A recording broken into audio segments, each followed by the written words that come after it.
Voy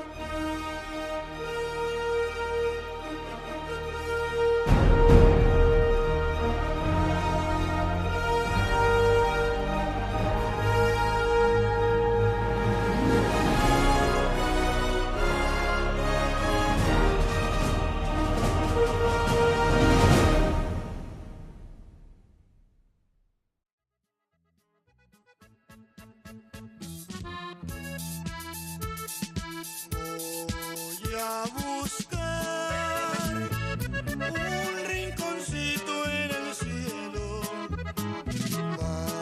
para llevar a mi amor. I can't believe you did that. Yeah, you know what, Carmen? I'm done. I'm done with this. Ay, mamacita, vete pa' acá. And you know what? This is the last time he pulls this on me, because I'm not going through this anymore. I deserve so much better, right? Absolutely right. Muy buenas noches, señoritas. Se rayaron porque se acaba de abrir esta mesa de acá enfrente. Vengan, Ay, qué nos bien. vamos a divertir esta noche. Unidos los dos.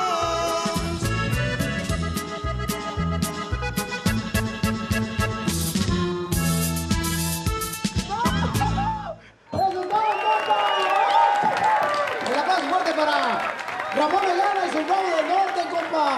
¡Felicidades, paisanos! Seguimos con la fiesta, paisanos. Porque la neta, yo no me había divertido tanto desde la vez que tuvimos el velorio de mi suegra.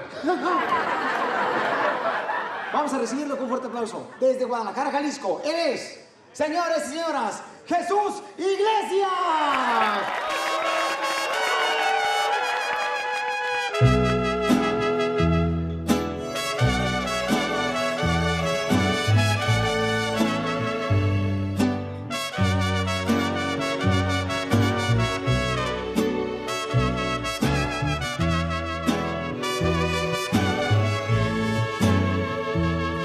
El día que te encontré, me enamoré. Tú sabes que yo nunca lo he negado. Con saña me lograste enloquecer. Y yo caí en tu trampa ilusionado. I have to meet him. Esther. Esther, what? You're still married. Consider these bruises a divorce. Por tu maldito amor. Por tu maldito amor.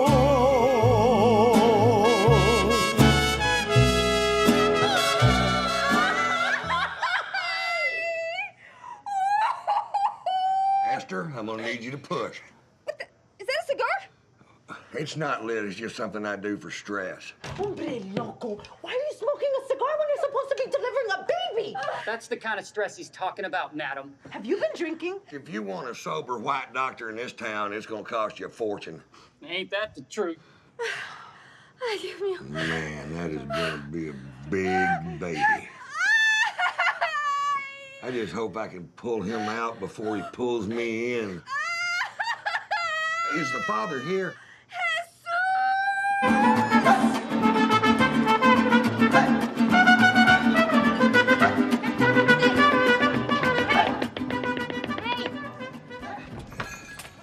Hey, sorry, I was just in the bathroom, man. I just ate some spicy chimichangas. Oh. Oh, man. Okay. It just burned like you wouldn't believe. I'm sure. Okay, I gotta get to work. All right, Yeah. Gabrielito, come on. Hurry up and pick a movie. Okay, Mom.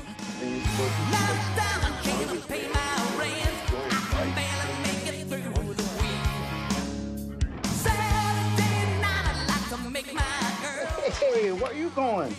You gotta have hair down there to go in there. Huh? ¿Ya te salieron pelos?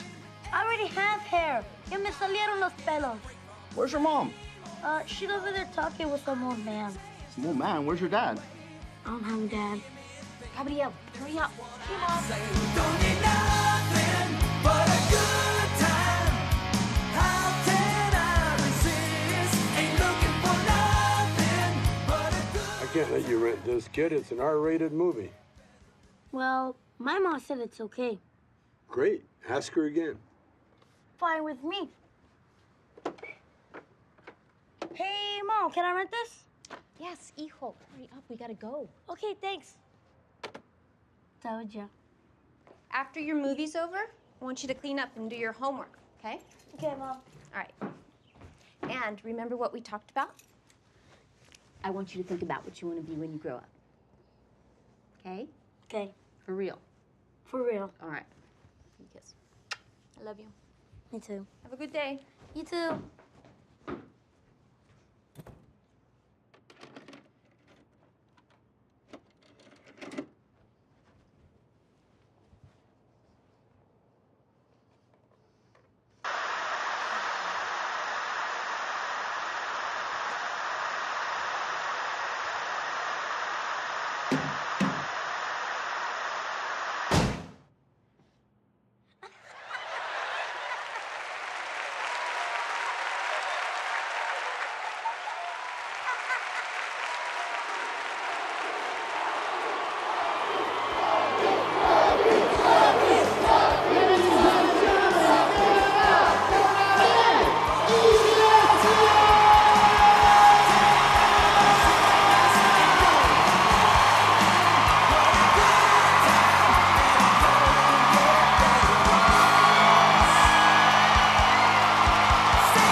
Section 215, 14, 13, 12, 11, 10, 9, 8, 7, 6, 5, 4, 3, 2, and 1.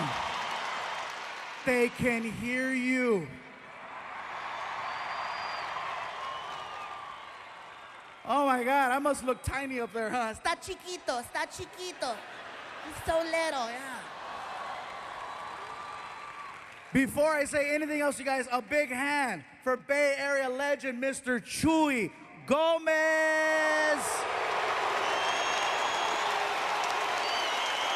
The first man to ever put me on the radio in the Bay Area. Thank you, Chuy. And of course, another big round of applause for my friend, the man, the myth, the legend. Give it up for Martin.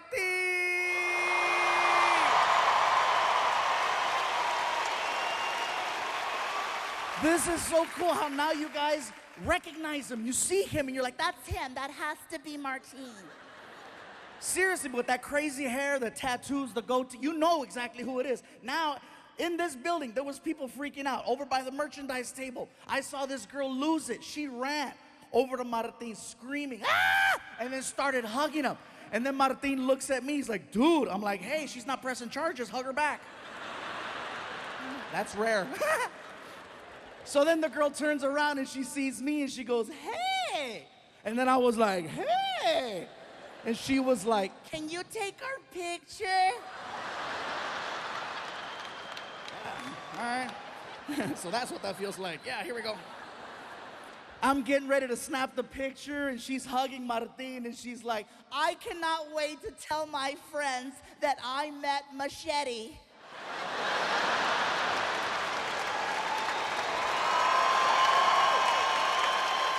I lost it. I was like, smile, Machete! Smile, Machete! He was so sad. He was like, bro, she recognized me, but she thought it was someone else. I said, hey, get over it. I was Operation Repo for 3 years, okay? Just be thankful you got recognized. So let me tell you what's happened since the last time we've been here in the Bay, you guys. By the way, I hope you like our decorations here.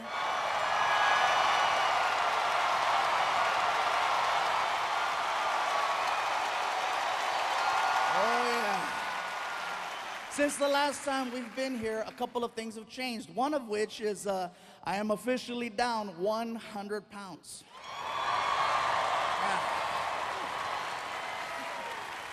Yeah. I know some of you in the front are looking at me right now like, Well, how big were you? I know. Hercules, yeah. Anyways, you guys, let me tell you what happened. Basically, I found out I was a little sick. I was diagnosed about 2 years ago, type 2 diabetic. Now, I maxed out at 445 pounds. Yeah, that's way past fluffy, okay? Let's be honest, that's not even, damn! 445 pounds, that's borderline Discovery Channel fat. That was like, I couldn't leave the house, you know? He wants to go to the movies. It was really bad, you guys, and so I was waking up every morning with a 300 plus sugar level. Now, anyone who knows anything about diabetes, that is super high. And you do that enough times, and eventually, clear. It's so hard to say goodbye. They buried him in frosting. It was the sweetest funeral ever. Everyone got a cupcake. It was a shit. It was so nice. I'm at the doctor's office, you guys, and the doctor tells me, he says, listen, Gabriel, you're 445 pounds, your weight is out of control, your diabetes is out of control, you're 35 years old, you will not live another 2 years. I guarantee it.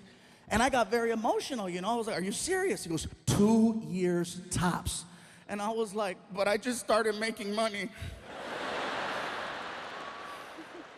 Well, it's gonna be a nice funeral. I was like, what an ass. So it took a lot for me to finally start doing something about it, you know, because it's not like this is the first time I try to lose weight. This has been happening for a long time, but somebody tells you you're gonna die, you actually wake up.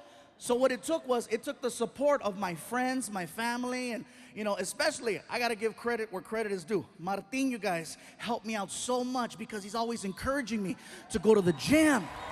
Let's go work out, bro. Let's go do something.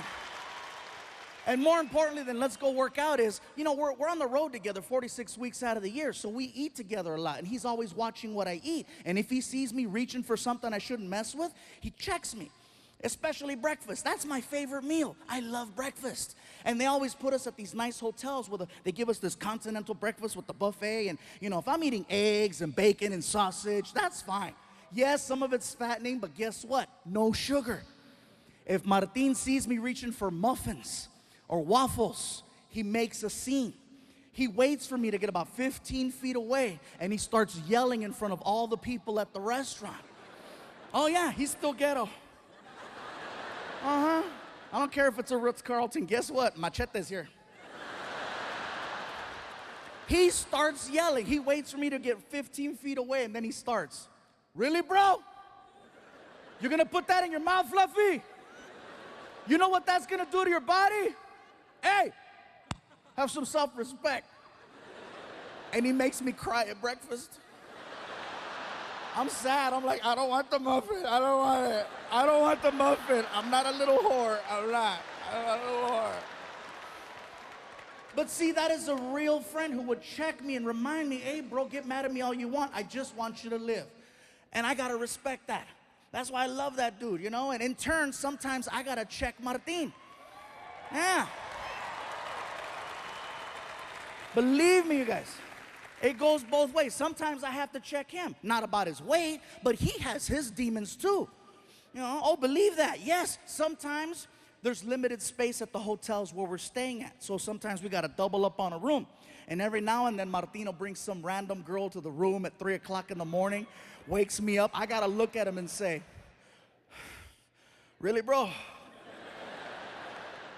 You're going to put that in your mouth?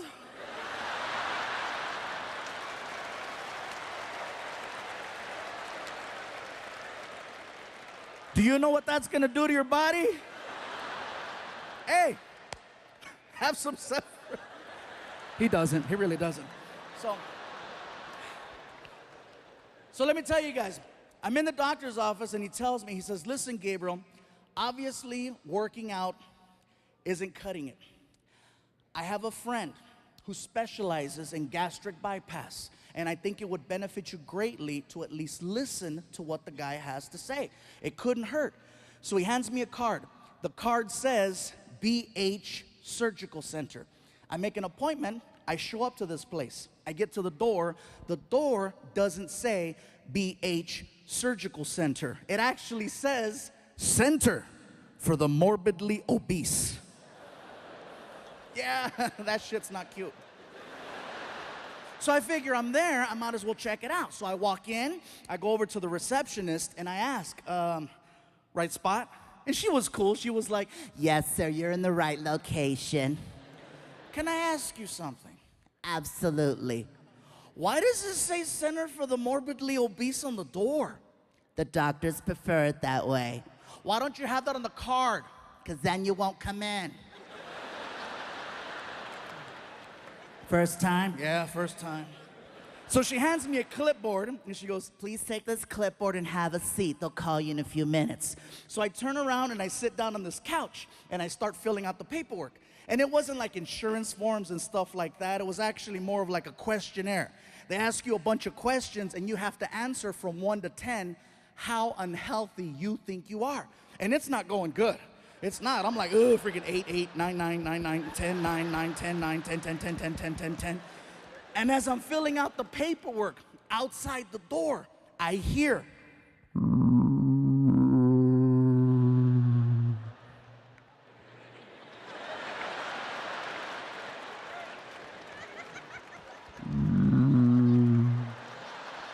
All of a sudden, the door opens up, and this dude walks in, freaking.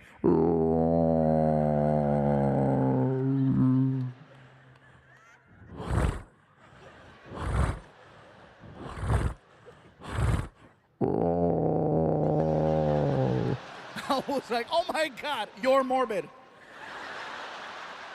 Immediately, my score got better. I'm like, shoot, I'm a 4, 4, 3, 3, 3, 2, 2, 2, 1, 1, 1, 1, 1, 1, 1, 1, 1. I'm healthy by default. He makes his way over to the receptionist, and she's like, are you here for the 8:30? Is this your first time here?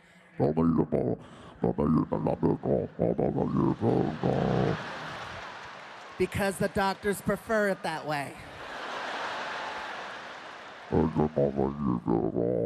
Because then you won't come in.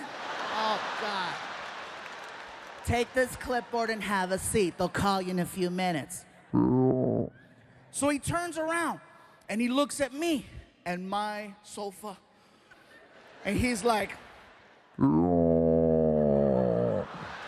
I swear it was like the opening scene to the movie Pacific Rim. He's like, I was like, ah!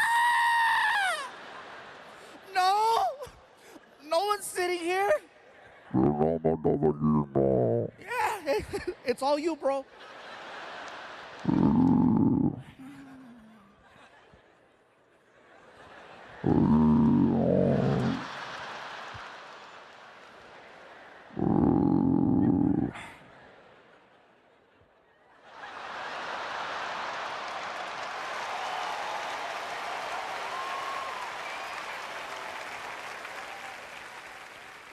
He turns around and he lines himself up with the sofa and he starts doing this little shuffle backwards.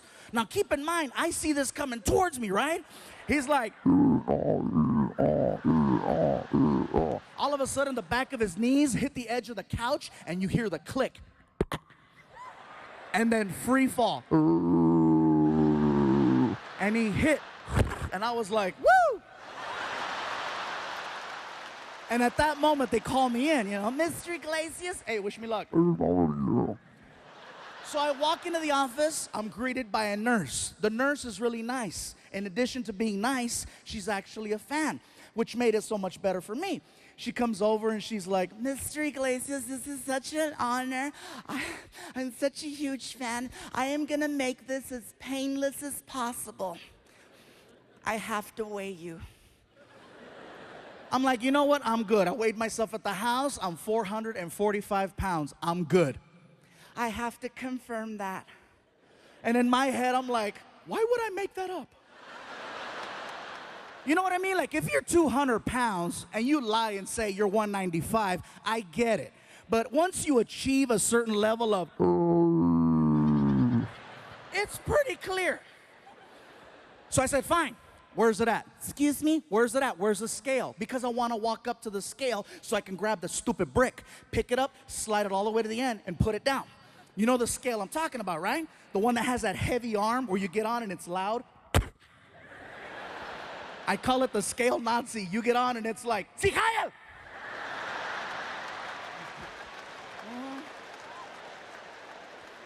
She starts laughing. She goes, Mr. Iglesias, you are so silly. Actually, our scale is industrial. Anytime someone uses the word industrial and you're in the sentence, oh, you messed up.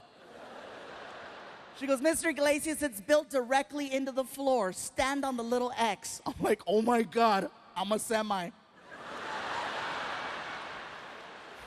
And then she gives me instructions. She goes, Mr. Iglesias, listen, stand still. I'm gonna press the little button on the wall. It's gonna make a sound, and then your weight is gonna appear in the little window. And I'm like, make a sound? In my head, I'm like, I hope it's not, you know. So I'm bracing myself, I'm waiting, I'm like, and then she presses it, and it was actually cute. It was like a casino sound. It was like, hold on, my shoes. You're laughing, it's 3 pounds, bro. So then, she walks me into the doctor's office. I sit down, doctor walks in, and we spoke for an hour. In a nutshell, what he says is that he wants to take my stomach, which in his opinion is the size of an NFL football, and he wants to cut it and make it the size of a hard-boiled egg. Therefore, you only eat this much and you lose weight with time. Problem with gastric bypass is that if you don't stick to their program religiously, not only will you not lose weight, you will gain weight, and you'll have a series of complications. And then he asked, do you travel a lot? I'm like, I'm on the road 46 weeks out of the year. He goes, this is not gonna work for you. I'm like, I agree, I like 2 eggs. I said, well, what should I do? He goes, I don't know, but this isn't gonna work. So I left the office, I was bummed out, you guys. I get in my car, I was so depressed because I'm like, someone told me I got 2 years to live. Surgery's my last hope. And so I started crying. I was sad, I was in the car, I'm crying. I'm like, what the hell am I gonna do? And the only thing that could cheer me up was a drive-thru. And I know that sounds crazy. Some of you are like, isn't that what got you in that position to begin with? Yes, but it's the only thing that made sense. There's a reason why it's called comfort food. Think about that. Anytime you see someone eating a burger, they never look sad. They always look happy. You might look sad walking in, you might look sad walking out, but when the actual event of eating a burger is happening, life couldn't be better. That's right. My girl told me that I make sounds when I eat burgers. I didn't know. Apparently I do. I'm eating a burger and I'm like,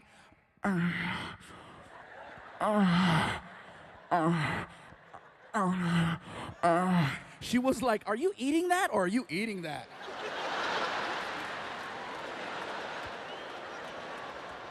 Think about it. Who's sad when they're eating fast food? I'll tell you who's sad. The person eating a salad watching someone eat fast food. That's who's sad. So I pull up to this fast food restaurant with a big M on it. And the guy in the speaker's like, you know, may I help you? And I'm crying. I'm like, you have no idea. What I eventually wound up doing, you guys, is I started low carbing. Now, I am not eating healthy by no means, okay? I still eat fast food every single day. And people question it. How do you eat fast food and lose 100 pounds? I'll give you an example. I'll go to a burger place and I'll order a double cheeseburger. I won't eat the bread, I won't eat the onions, the tomato, the ketchup. I'll eat the meat, the cheese, the mayo, the mustard, and I'll order up to 3 with like 3 diet sodas. And people go, that's unhealthy. The cholesterol's gonna kill you. I agree. But guess what? Cholesterol's gonna take 10 years to kill me. Diabetes is gonna do it in 2. Right now, I'm winning by 8.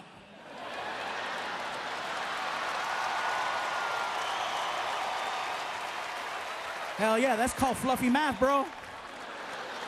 There's a lot of people mad in here right now. Fluffy found a loophole, yes. So I started low carbing, I started doing yoga, and I know that sounds like a joke right there. Yeah, some of you are like, he means yogurt. No, yoga. Freaking DDP helped me, and then I started lifting weights, and it's kind of hard for me, guys, because now I have people at my shows telling me, we're noticing there's a little difference. You're a little less fluffy. What's gonna happen if you keep losing weight? What are we gonna call you? What are we gonna call you? I lift weights. Call me Buffy. I don't care. The point is that I'm not trying to lose weight for vanity's sake. I'm very secure. The point is that I'm trying to lose weight so I can be around for my family, so I can be around for my friends, and so I can be around for you.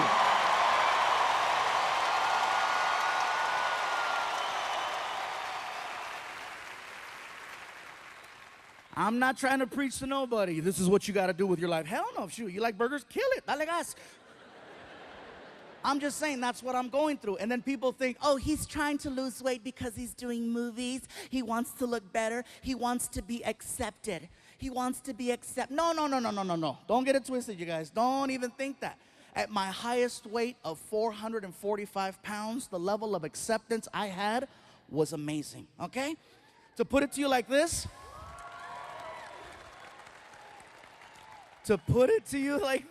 at 445 pounds, there was women throwing themselves at me. At 445 pounds, there was men. Oh, in Bay Area, let me tell you something about gay men. I know you're in here. I saw the line. I'm gonna tell you something about gay men. Gay men are very creative, they're very persistent, and they're very opportunistic when they want to achieve the mission.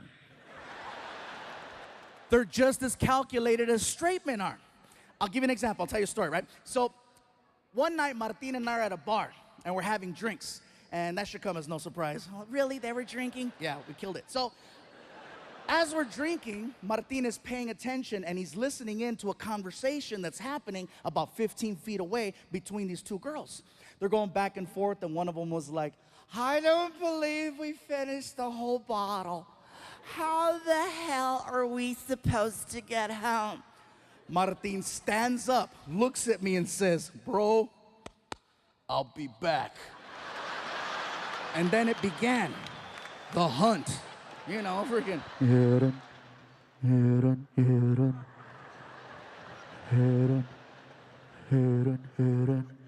Gay men are the exact same way. They listen, they focus, they pay attention. They wait for one of the cows to get away from the rest of the herd so they can corner it and strike. 4 hours later, Martin and I are at the bar, and I'm 16 shots of tequila in. Oh yeah, and I feel fantastic. And I tell Martin, bro, I don't remember the last time I had this many shots of tequila. And Martin goes, bro, you're crazy, Fluffy. You're crazy. Wait right here. I gotta pee. And so he leaves to the restroom, and I'm leaning against the bar. The bar is the only thing keeping me standing. And from across the room, this guy stands up, looks at his friends, and says, I'll be back.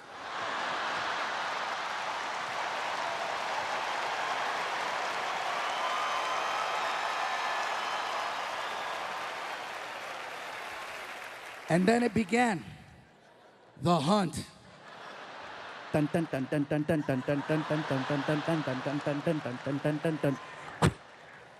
And he gets in my face and he tells me, I just have to say, I am such a huge fan of yours. Oh my God! Anytime someone says they're a huge fan of mine, it automatically makes me smile. Even more so if I've been drinking. Oh yeah, if I'm drinking, I'm like, thank you. Thank you. Bro, I was so loaded, I bowed. Thank you.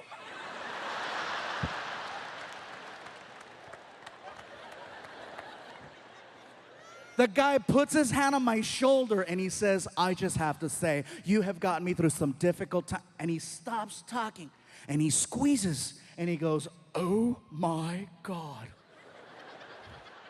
Do you work out? I was so drunk, I said, a little. You're the first person to notice. And he's like, oh, you could totally tell. And he squeezed again, and I said, I'm sorry, am I overstepping? No, bro, you don't understand. I'm stressed out. That felt pretty good. Want me to rub both your shoulders and your back and scratch it? Because I will. Oh, whoa! Hey, go for it. He grabs me by the shoulders, you guys. He grabs me by the shoulders and he turns me around. Now I'm facing the bartender, and the bartender is trying to warn me. The bartender's like, hello, hello, hello, hello. I'm so drunk, I'm like, ah! This guy is working my neck well. I'm like, it feels so good, I push off the bar. At that moment, Martin returns from the restroom. He sees what's going on. He doesn't stop it. He doesn't say a word. As far as I know, Machete is taking notes. The guy turns me back around and he says, I just have to say, if you were mine, I would cook for you every single day of your life. At that moment, Martin cuts into the conversation like a referee at the end of a bad fight, and he hugs me and he holds me and he goes, dude. And I go, dude. And then I looked at the guy, hey, what can you cook? And Martin shook me, Gabriel, what? And he drags me away. And I go, Martin, what are you doing, bro? You can't do that, that's rude. He goes, dude, that guy was trying to hook up with you. No, Martin, no. He was trying to feed me. Why are you always food blocking, bro? I'm your friend. I'm your friend, Gabriel. You're not my friend. You're not my friend. When's the last time you rubbed my shoulders, huh? When's the last time you said, Fluffy, I'll cook for you? You don't cook for me. You made me throw away muffins. We're arguing so hard, you guys. Now this guy thinks we're gay. He's like, oh my God, I'm such a homewrecker. And then he ran. The point to that story is I started losing weight for health reasons. Some of you are like, He went a little far for that. poquito. What I think is funny is that now people are questioning my shows. They're like, well, what is Gabriel gonna talk about if he continues to lose weight? What's he gonna talk about? I'm like, seriously, between the amount of crazy friends that I have and the amount of alcohol I drink on a regular basis and the amount of crazy random places we visit, I will always have stories for you guys. Random stories.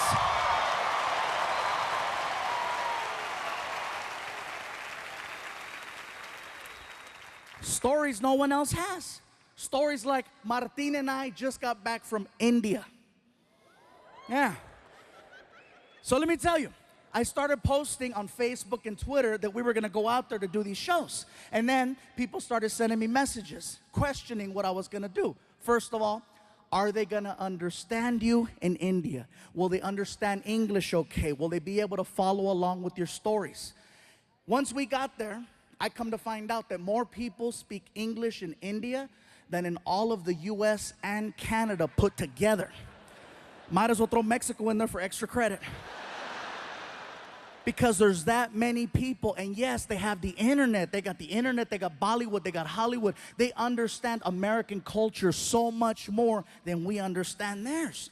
Second thing, people tried to warn me about going over there. Gabriel, be careful. India is a third world country. Don't drink the water in India. It contains parasites that'll make you really sick. Don't eat the food from the street people, especially the street meat. It contains a parasite that'll make you really sick. And most importantly, there's a lot of crime over there. Don't stay out late. When the sun goes down, you go down. I'm like, is it that bad? So I'm like, let me get this straight. There's a lot of crime. Don't stay out late. Don't eat any of the food from the street vendors. And don't drink the water. Why does that sound familiar? That's Mexico!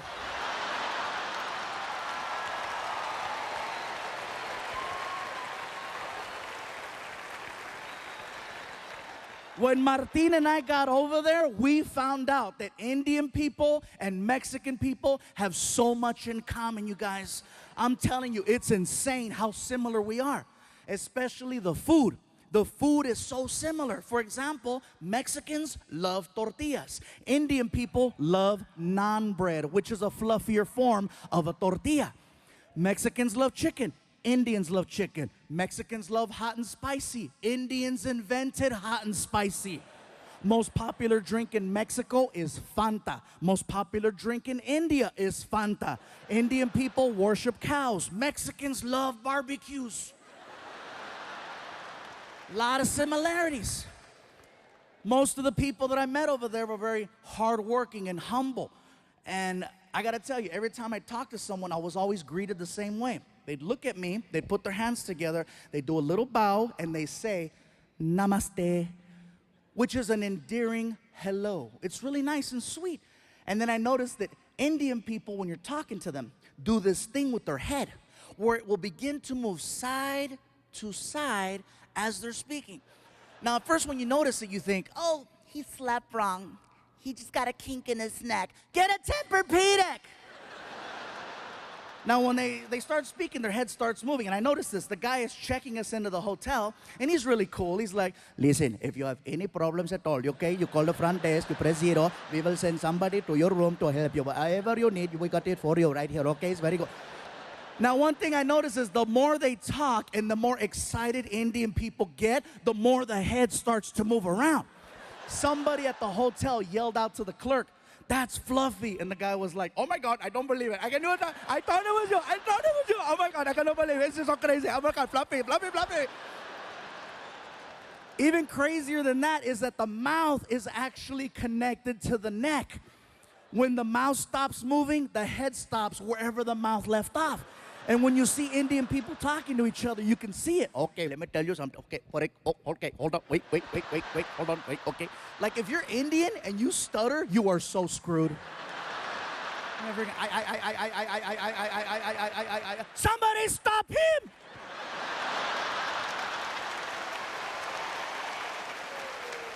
I'm not gonna lie, you guys. When I first saw this happen, I thought it was hysterical. I thought it was funny. But then I started thinking about it. Head movement is just a form of expression. No matter where you live in this world, people express themselves in their own unique way, whether through facial expressions, hand gestures, body movement, extra words. Everywhere you go, things are different, and that's just how they express themselves in India. Now, back to the whole Indians-Mexican thing. That is something else that we share in common with Indian people. Head movement. Now, some of you in the building tonight are like, stupid, we don't have head movement. Yes, we do. It's a little different. See, with Indian people, the head movement is side to side. Mexicans, our head movement is front to back. The difference between that is that with Mexicans, we have to be very, very upset in order for you to see the head movement. Otherwise, you can't tell. With Indians, it's all the time. Oh, today is such a nice day. It is such a beautiful day today. I'm so happy. It's very nice, very good. Oh my God, I can't believe it's so nice. It's such a pretty. Mexicans, when we're mad, that's when it comes out. For non-Latinos, hey, trust me, you cut off a Mexican in traffic, see what happens. ¡Sácate, pendejo! ¡Lárgate, cabrón! ¡Quítate, desgraciado!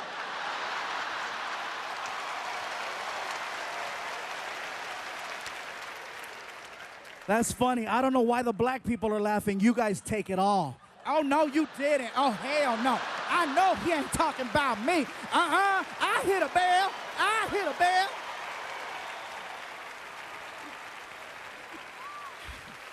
I made myself dizzy doing it.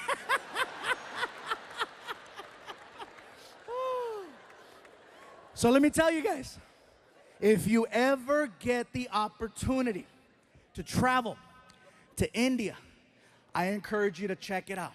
You are gonna see some beautiful things. You are gonna see some amazing things. You are gonna see some sad, depressing things and some real horrible things. Overall, it's a well-balanced trip. But when you get back home here to the United States, you will have a whole different appreciation for your life. Believe that.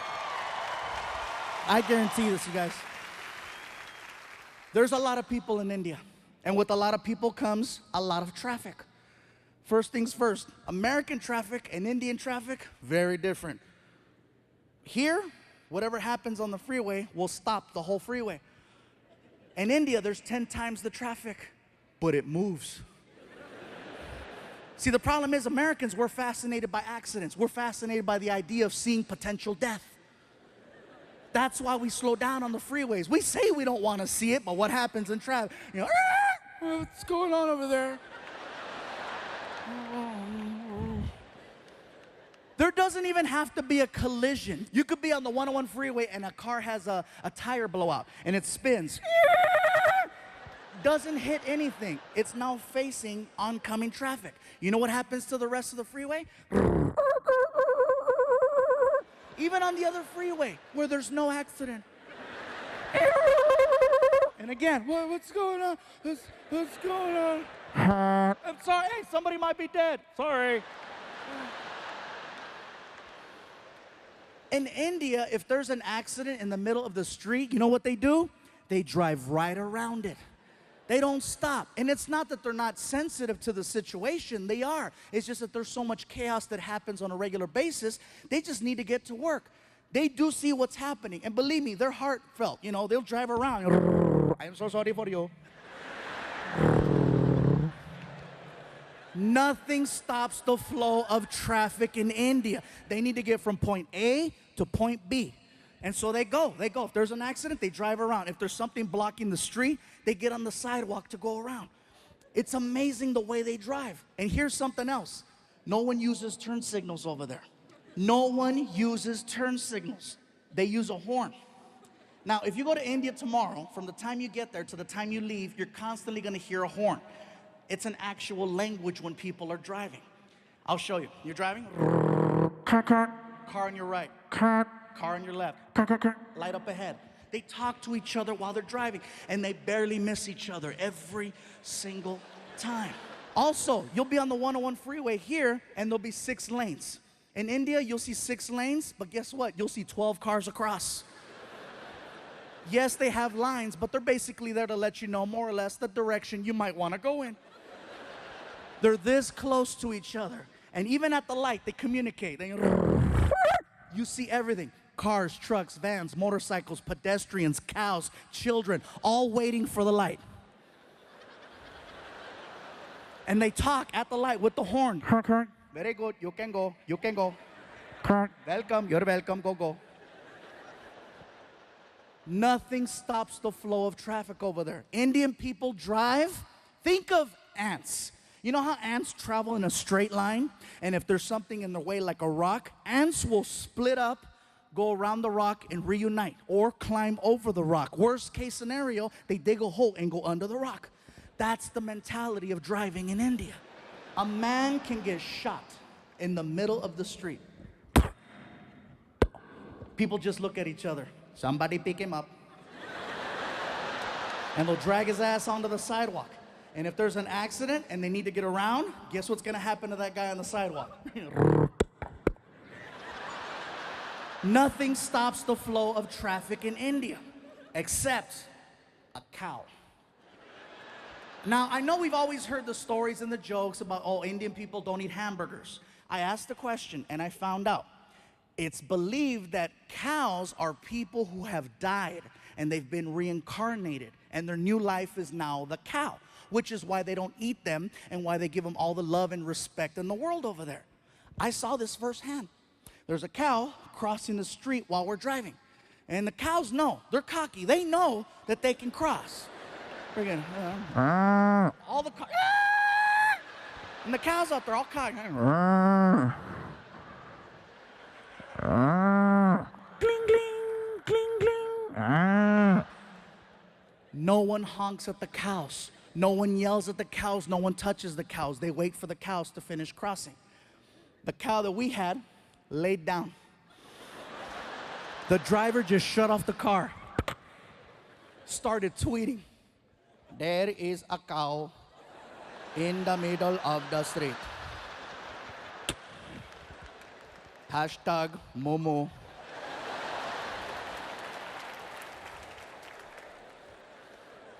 I asked the driver, what's going on? Sir, there is a cow. I see that there's a cow. Are you gonna honk at it, go around? What's gonna happen? We cannot honk at the cow. We must wait for the cow to move. You're kidding. I am not kidding. We must wait for the cow. We drove past a dead body 15 minutes ago. That is probably him.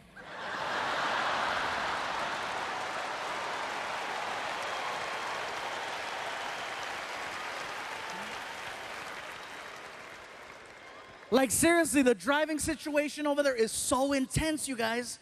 One morning while we're there, I needed to get to the airport fast because I overslept.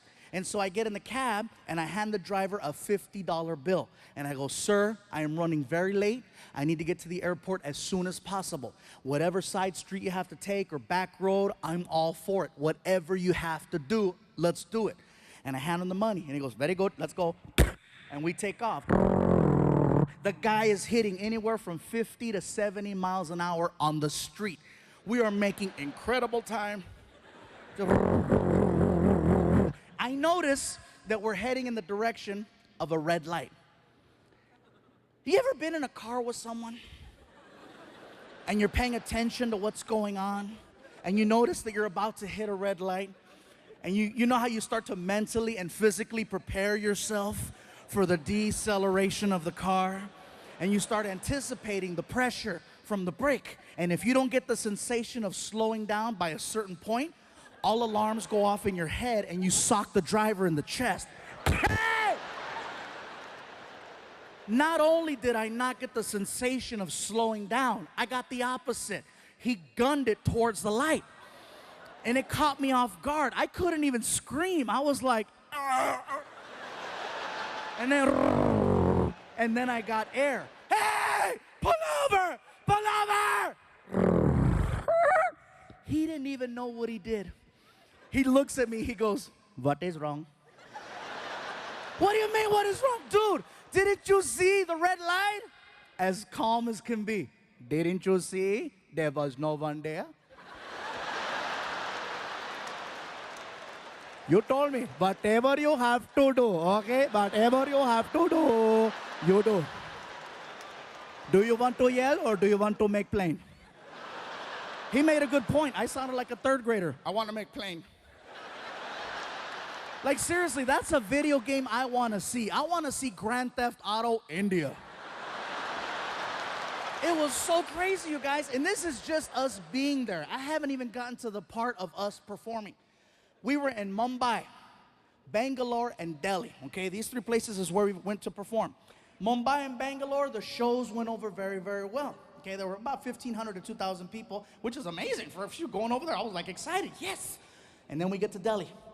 And when we got to Delhi, you guys, it got a little crazy. Martin walks out on stage and the crowd recognized him. And they started chanting, Martin! Anytime I hear that, I'm like, they know him, it's gonna be a good show. So Martin starts cracking jokes. The crowd starts laughing. He's cracking more jokes. The crowd keeps laughing. All of a sudden, I hear this.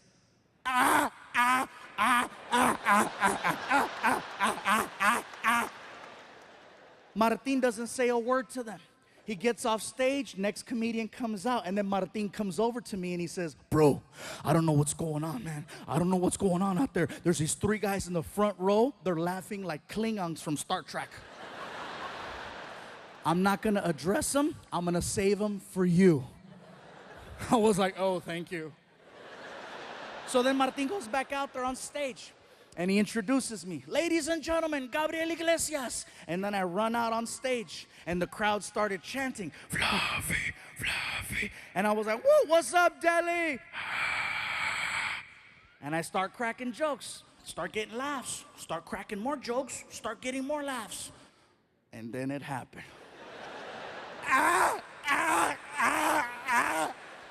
Now see me, I can't avoid things. Especially when it's front row center. So I addressed it. I came right out and I said, well, hello. I said, what do we have here? I said, so where are you guys from?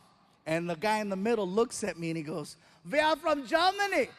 I said, cool, we have Germans in the house. And the whole crowd got really weird. You could hear them.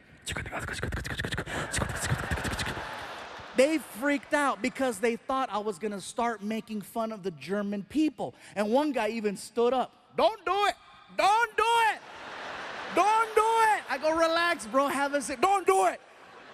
I'm not gonna make fun of the German people. That's the last thing I wanna do is offend them. I don't wanna end up outside in an alley somewhere freaking in 2 hours. And this is the last time we are going to tell you, do not make fun of German people. As I'm doing this joke about a German kicking me on the floor with the accent, here's where it gets crazy. I get hit in the side of the head by a bat. Listen to what I just told you, Bay Area. I get hit in the side of the head by a bat. Not Major League Baseball. I'm talking about, I'm gonna suck your blood. In India, there are millions and millions and millions of fruit bats. And one of them, actually 6 of them, made it inside of the building. And they're flying around and they're hanging out in the rafters. And one of them decides to fly down. And basically, when I was doing the kicks, I stepped into the line of flight of the bat. And he caught me right here. I'm like, what the hell? And I look up and you see it and you can hear it. The Indian people saw that and they freaked out. They were yelling, they did it. They did it. We told you, don't do it. We told you, don't do it. They're evil. They're evil. I'm like, dude, I don't care how evil you think the Germans are. They don't have control over bats. It wasn't like the guy got offended and said, oh, really? Uns release the bat. So now the crowd is weird. These guys are laughing. Ah, ah, ah, ah. And there's freaking bats flying around the theater. First 2 minutes of my show. I gotta do an hour. And now I've already lost the crowd. They're freaking out. These guys are laughing weird. I'm nervous. It's my first time there. I don't know how to get out of this.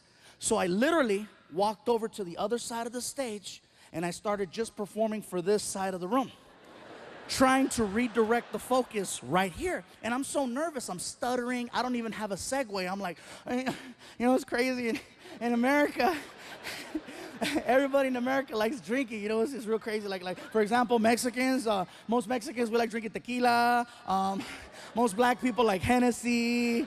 Most white people like Jaeger. Here in India, you guys like Fanta.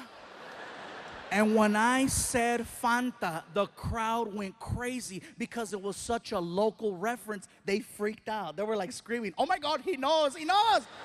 They started singing, Fanta, Fanta, don't you wanna Fanta, Fanta, don't you wanna Fanta, Fanta. The roar was so big, it allowed me to restart my show. So I started cracking new jokes and more jokes and these jokes and those jokes. 5 minutes go by. 5 minutes go by. All of a sudden, the Germans got offended at the fact that I left them out of my drinking joke. The one in the middle stands up and he approaches the stage. Now this stage has got to be about 5 feet tall. The guy's head was about this high. He was like 6'4". He looks at me and he starts pointing and he's yelling, hey, fat man! Fat man! What about us, huh? What about the Germans? What do we drink? I was like, dude, that was like 5 minutes ago. We were giving you a chance. What do we drink? I'm like, first of all, sir, I apologize. I'm really nervous right now. I had no idea there was gonna be Germans here tonight. Yeah, felt like Poland. I don't care if you laugh or not. That's a smart-ass joke. That's a smart-ass joke. It's not my fault some of you pendejos failed history. You better Google that and find out why it's so damn funny. So, all the older white people, God damn it, yeah.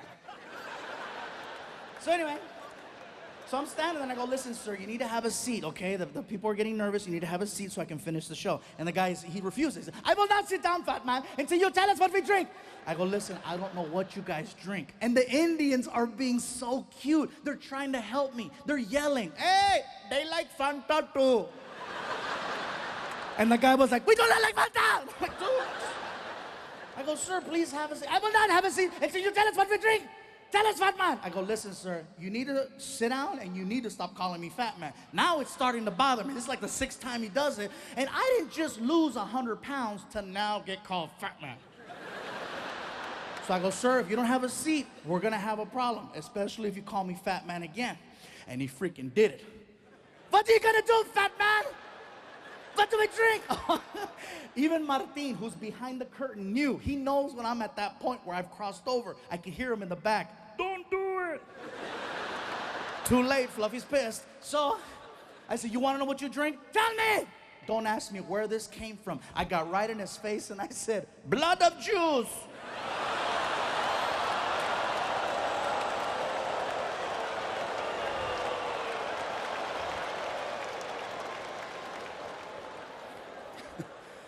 Now, see, automatically, you guys gave me a whole different reaction. In Delhi, that was probably the most shocking thing ever said on that stage. So shocking that 2,000 people at the exact same time got so quiet, you guys, so quiet. You could hear everyone's ass just...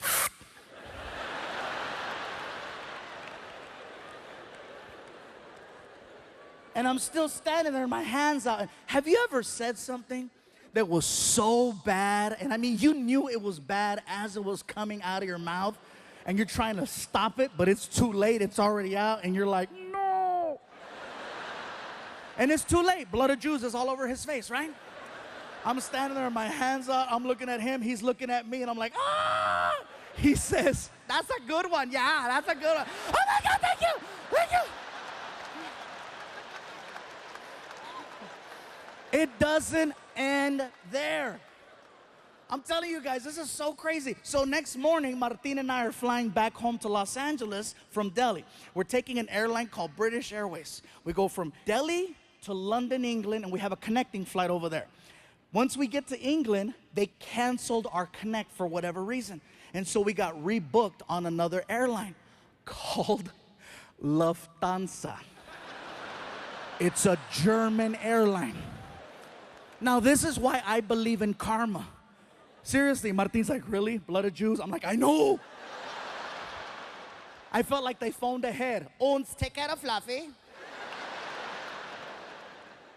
So I put down my credit card.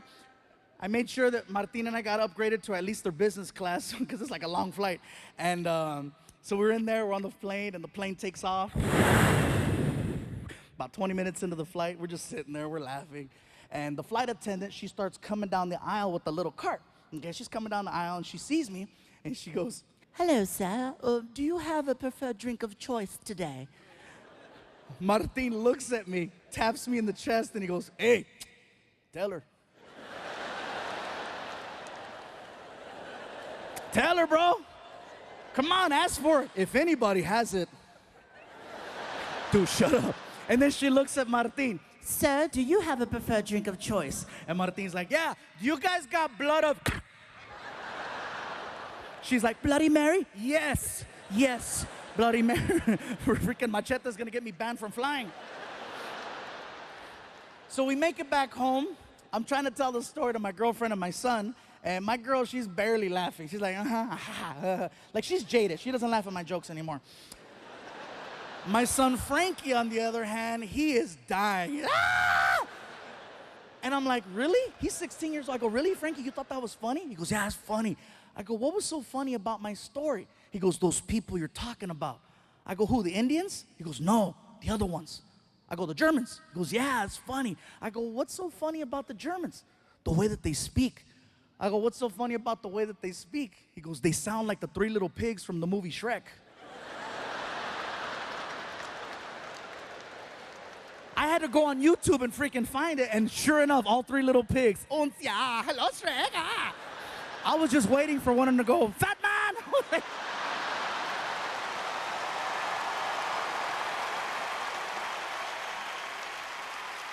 By the way, since my last special, I gotta tell you something about my son Frankie. He now wears deodorant.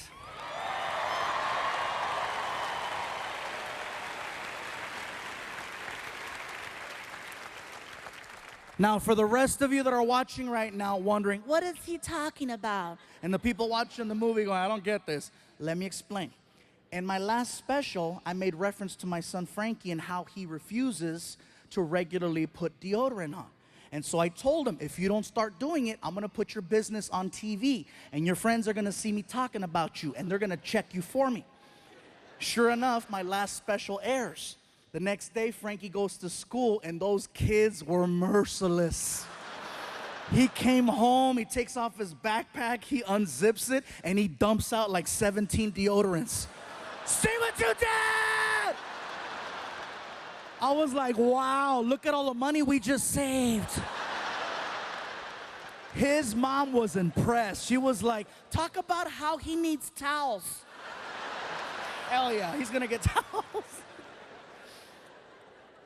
And it's funny because, you know, for me to relate to my son, it's a little challenging, you guys. And it's not that I can't relate to a teenager, because I can. I can relate to almost any age. You know, I got people that brought kids here tonight.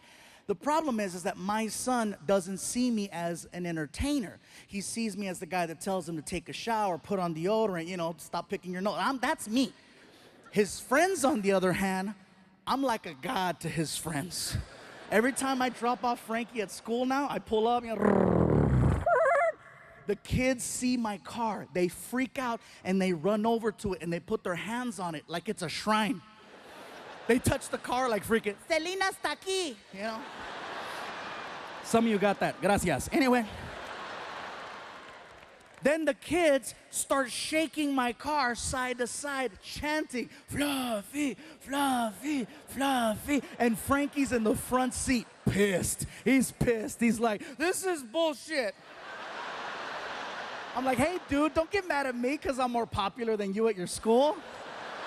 Little hater. He gets out of the car all mad. They're still chanting, Fluffy, Fluffy. The thing is that our worlds are very different. His world revolves around Grand Theft Auto, the video game, YouTube, and girls. He's really good at 2 of those. The other one, not so much. And it's not that I'm trying to be a hater about it. It's just that I tell Frankie, listen, you need to start having more conversations. You need to become more talkative and interact like this. See, he'd rather text than talk. That's his whole thing. I'm like, dude, you gotta learn, you know, start to talk to me. I wish you would talk to me more. You could learn a lot about talking by talking to me. I'm just saying, I only do it professionally. But no, he'd rather text. It's at the point now where if I'm in the house and I yell, Frankie, did you take out the trash? Nothing. All of a sudden, cling. I take out my phone, no. But if I say, I got money for you, freaking Houdini, right? Oh, hello. Because you can't text cash. That's my big thing right now. I just want him to take out the trash. He's 16 years old now. He should have been doing this since he was 10, but you know, better late than never. And what he does is he'll sit in the living room and he tunes out the rest of the house. He sits there and he'll put on these headphones that I got him for Christmas a couple of years ago. These Beats with the freaking studio button, and it cuts out all of the sound. They are so strong that when he starts watching his YouTube videos, he can't hear himself laugh. And for me, that is the funniest thing in the world. I'm in the other room and I can hear him. This is what I hear.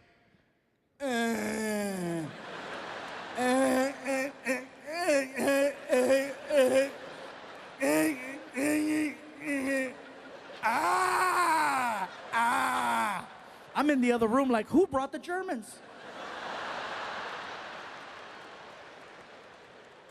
And so I walk out into the living room and I see Frankie and he's laughing at his phone and I gotta flag him down. I go, hey. And he'll take him off. What's up, Dad?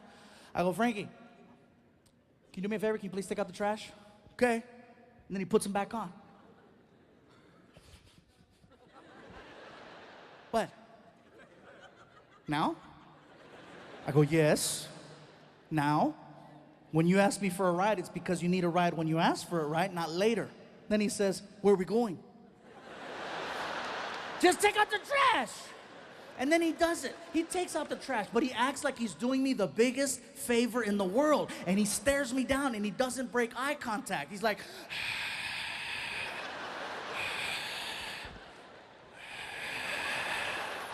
And then I'll hold the bag over the can and he makes a sound. I'm like, dude, so much drama. It's crazy. I'd like to have normal conversations with him, but usually I got to take it that far for us to interact. You know, I look forward to conversations. Even if it's something small and minute, at least it gives me a chance to trigger another conversation with him. I look forward to a few things. I look forward to December, because in December, Frankie becomes very chatty. Otherwise, he's one-word kid. Parents, you know what I'm talking about. Kids, one-word kid. And you try to talk to him. Hey, how's your day? Good. You have any homework? Yeah. You gonna do it? Maybe. You hungry? Mm-hmm. What do you want? Food. Ah! Usually that's what I get.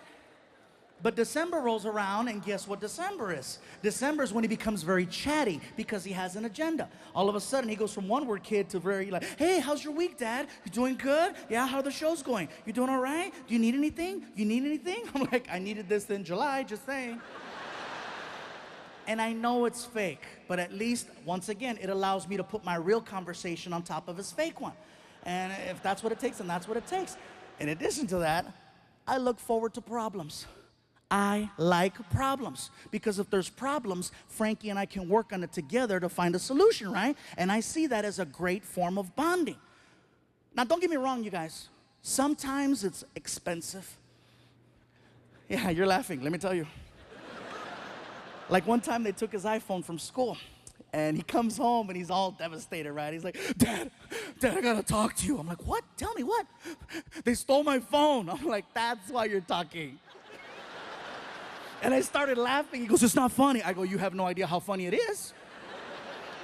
I go, so what happened, Frankie? So they broke into my locker at school, and they took my iPhone, they took my friend's iPhone, and if we go to the school right now, we can fill out a report. We know exactly who did it. Can we go to the school right now? I go, listen, Frankie, I'd love to, but I'm really, really tired. I just got off a flight, and I guess, you know, I'm really, really tired. I promise you tomorrow morning I'll take you early. I'll help you fill out the report, and we'll turn it in.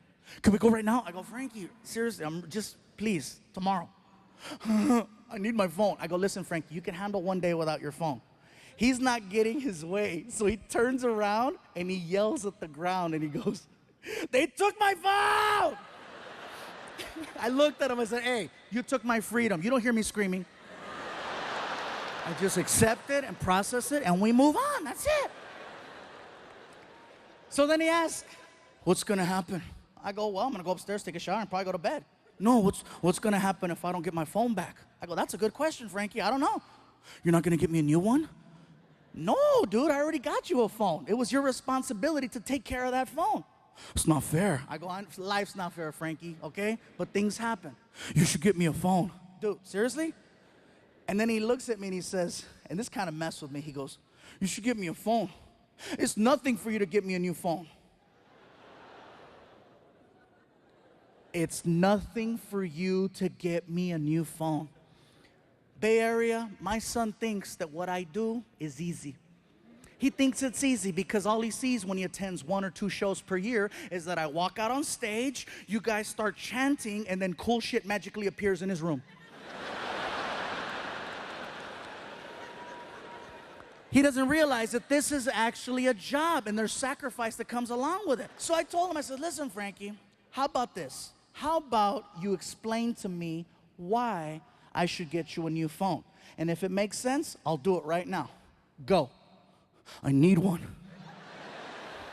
I said, no, Frankie, you're a teenager. You don't need a phone. A cell phone for a teenager isn't a necessity. It's a luxury, okay?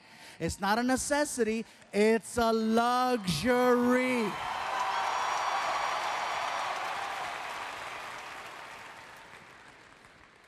He says, what if there's an emergency? I go, like what? Someone taking your phone? What did you do today when they took your phone? I went to the cafeteria and I talked to my friend Angel and he let me use his phone and I called my mom and I go, and guess what? If that doesn't work, you can go to the office and let them know there's a family emergency. Please contact my mom or my dad. Next, what if you need to get a hold of me? I know what school you go to. What about when I'm walking home? I know the route that you take. And then he pulled this one out, one of the greatest lines ever. You know what? You talk a lot about me on TV. People know who I am now. What if someone tries to kidnap me? I said, you weigh 225. Good luck.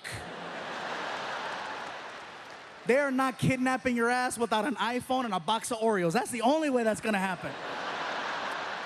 I said, Frankie, do you realize how lucky you are? You had a phone. I didn't have a phone in school. Your mom didn't have a phone in school. If we needed to make a phone call, we had to carry change, or we had to call collect. What's that? Oh my God.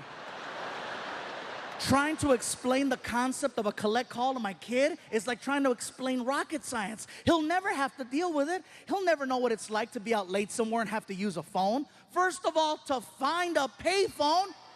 If you see a payphone now, you look at it like, oh wow, they forgot to take it down. Get your camera, take a picture, because that shit's gone. Take a picture. He'll never know about staying out late at night and having to use one of those nasty phones and taking off that receiver. You know, the nasty one that has gum and gonorrhea all over it, right? And you got to keep it far away from your face so you don't get infected. And then you make that phone call. You know that freaking, when you make a collect call back in the day, it was expensive. He's not going to have to do that now. Back in the day, if you made a collect call, it was a mission. It was a mission and it was expensive. If you called my mom collect, it better have been life or death. Or that's what it was going to be. You call my mom back in the day, shoot, we were on welfare and Section 8. Every penny counted. You call her up, hello, and then she get the presentation. AT&T. Do you accept a collect call from caller? At the tone, say only your name. You had to get creative. Mom, it's me, pick me up at 7-Eleven, 6 I love you, bye. Do you accept the charges? Hell no, I'm on my way, mijo.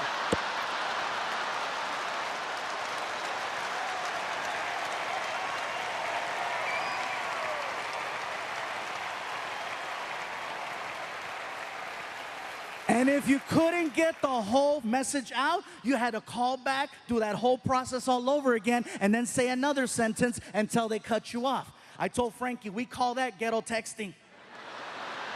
Because they'll never have to do it. The problem is that my son is very spoiled, and I realize that it's my fault. It's 100% my fault. When he first came into my life, when he was 7 years old, he was very appreciative. Everything was thank you. Everything was like, oh my God, this is so cool. Thank you, thank you, thank you. Big old hug. Thank you, I love you, thank you. And what I did is that I started giving him stuff. And I never expected anything for it. And you know, with me, I was always like, you know, I work really hard to have nice things. And is it a crime that I want my family to have nice things? I figure, you know what, I went through a lot. I just want my son to have the best. But you can't always give them everything because then they don't learn to appreciate and value things. And I had to find out the hard way.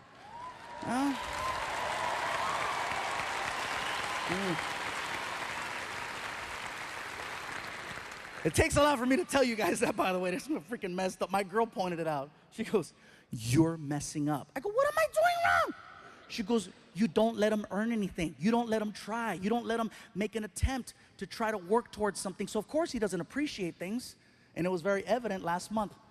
You know, birthday time. I bought him a pair of Jordans.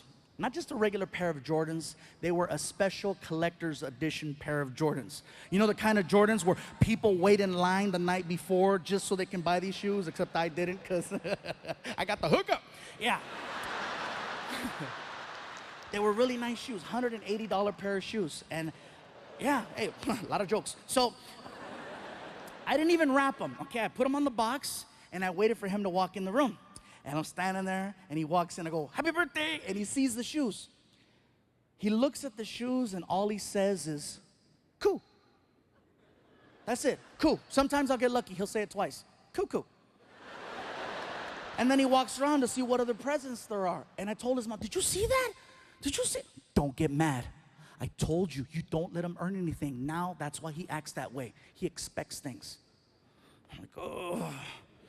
And I want to get upset, but she's absolutely right. He's at the point now of spoiled where he walks up to me and he goes, Dad, I'm really bored with my Nintendo Wii. Can I give it to my friend Angel? I go, what did you just say? I'm bored with my Nintendo Wii. Can I give it away? I go, is it broken? No. How long have you had it? Woo, for like 4 years. I go, how many games do you have for the Nintendo Wii? Like 300? I could feel you judging me over there. I felt that. Oh, You're judging me right now. I can feel it. She's over there. She's like, this is some Dr. Phil shit right here. He really messed him up. I heard you. Let me just, for the record, let me set this straight, okay? I did not buy my son 300 games. Here's what happened. I have a friend who's a computer hacker, and for 75 bucks, he put 300 games on my son's hard drive. Yes, I have money, but I'm still ghetto.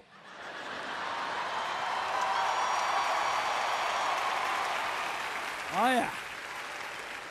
So I tell Frankie, do you realize how lucky you are? And then he rolls his eyes. Oh, lucky. I go, yeah, dude, you are. I says, you got a Nintendo Wii that works. You've had it for 4 years, and it still works. If something happens to it, I can take it back to the store, get you a new one, because I got a warranty that'll last you another 4 years. Why is that a big deal? Because when I was your age, I had a Nintendo. Wii? No. Frankie, in 1987, I had a thing called a Nintendo Entertainment System, okay? Nintendo Entertainment System. It didn't last 4 years. It lasts 90 days. 90 days is what it took for you to hit power and start seeing a flashing red screen. You know the flashing red screen where you have to look at the ground or look away or you have a seizure right then and there? Oh, yeah. And then what you had to do is you had to flip the Nintendo over, and there was a silver sticker with an 800 number on it. And you call the 800 number, and they put you in contact with someone in Japan who made you feel like a pendejo. Oh, yeah, he made you feel stupid. You call him up, and he's like, it costs $250 to repair Nintendo. $250 to fix it, but it's $150 for a brand new one. And if you couldn't afford $150 for a brand new one, like we couldn't afford $150 for a brand new one, you had to become a technician at the age of 7, 8, 9, 10, 11. You had to go in the kitchen and find the most messed up butter knife you could, right? The one that had bent marks and rust stains, and take that sucker back in the living room because you were gonna perform an operation. You were gonna perform an operation and bring that Nintendo back to life. Yeah. You had to work to play. You had to unplug it, plug it back in, power reset, power reset, power reset. It was like performing CPR. You'd hold a cartridge, and then it was like, you push it down, you push it up, you push it down, you push it up, push it down, you push it up, push it down, you push it up. Give it oxygen.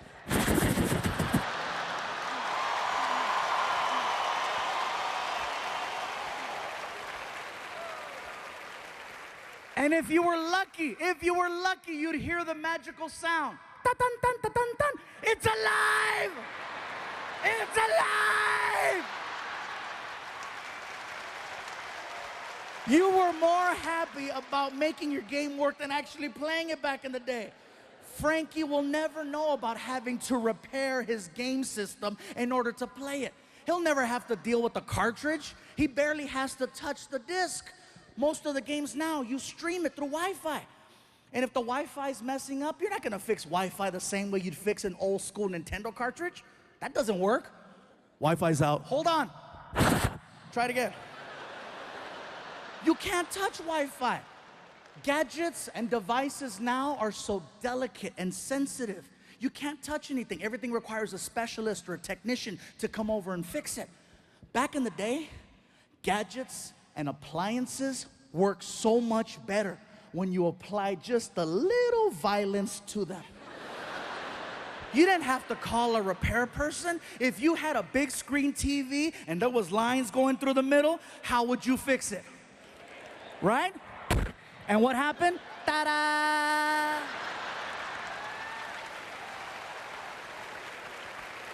Let you try that method tonight on a flat screen and see what happens. Stupid flat screen. Shit, broke it! Pick it up right there. I got a warranty. Come on, let's go. I tell Frankie, you are so lucky. You're in an age of technology that's amazing. You don't have to worry. I want him to get it. I want him to understand. I want him to appreciate. But at the same time, I got to learn to freaking check myself. Sometimes he says things. Sometimes he says things to me, and sometimes they sound a little rude or hurtful.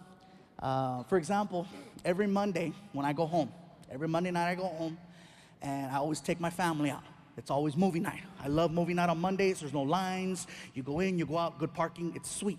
And I always tell Frankie before we go out, hey, 1 hour, we're leaving, okay? 1 hour. Make sure you're ready, okay? Okay, good. and then I go in the room and I take a nap. And sometimes I oversleep. And so an hour and a half later, Frankie comes over to the room. He pounds on the door. Door. And I wake up. I'm like, oh, hey, what's up, Frankie? I thought you said we were leaving in an hour. What happened to an hour? I don't get mad. I don't yell. I just look at him and I say, Please forgive me, sir. I do apologize. As soon as I am done washing the horses, I shall take the carriage to your quarter, sir. why are you talking to me like that? I am speaking to you this way because you're speaking to me like I'm an asshole, sir. And I shall not tolerate such behavior coming from my offspring that is technically not mine. Do you have anything else, sir? Can my friends go with us to the movies? Oh, the vultures are here. Oh, they are here to pick at the fruit of my labor. Absolutely, Frankie. Is there anything else? What are you gonna do? I'm going in the room, sir. To do what? I'm going to defile your mother, Frankie. She's been quite chatty, and someone must put her in her place. I stumbled on gold that night. I stumbled on gold, you guys. When I said that about his mom, I found out that Frankie is very sensitive about his mom. And he's at the age right now where affection really bothers him. Not necessarily from me, because if I try to hug him, he's cool with it, because I give those quick bro hugs, you know, like, hey, what's up, you know? However, if his mom is standing right next to me, and I reach over and I grab her hand, he sees that as gross, and he'll make the face. What? Ah. The hand? That's gross, Dad. I go, that's not gross, Frankie. That's not gross. Baby, open your mouth.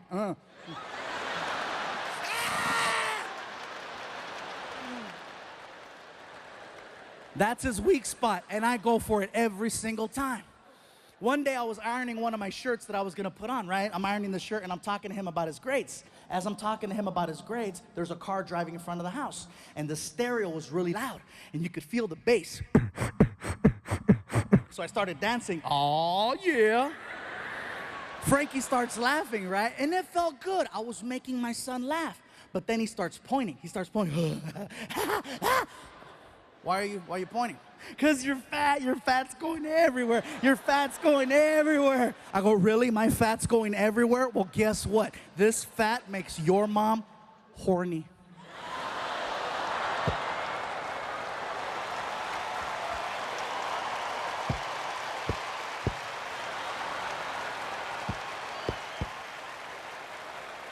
And he's like, ah! If I ask him to do something and he doesn't do it, like for example, as parents, you want your kids to go to sleep by a certain time because you need them to wake up in time to get ready for school. Frankie's cutoff is 11 o'clock. It's pretty late, if you ask me, for a kid. Sometimes he'll push it to midnight. And he'll play dumb. Oh, I don't know what time it was. Yeah, whatever, you're only holding a clock. But I get it. I used to play dumb too. So then he'll walk in his room and he'll say, oh, good night, Dad. And he'll close the door. And he thinks he's slick. He takes a towel and he starts rolling up the towel. And he puts it under the door so that I can't see the light coming from the TV. Sounds pretty genius, right? But hello, cover the rest of the stupid door. He freaking turns on his big-ass TV and it looks like immigration's breaking into his bedroom. And so what happens is he'll stay up until 2, 3, 4 o'clock in the morning, and he's supposed to wake up at 6. His alarm goes off, and he sleeps through the alarm. And it's a real alarm. It's not a radio. It's freaking whole house awake. Him, and it's right here. So I gotta get out of bed, and I go over to his room, and I open the door, and I kick the stupid towel out of the way, and then I walk over,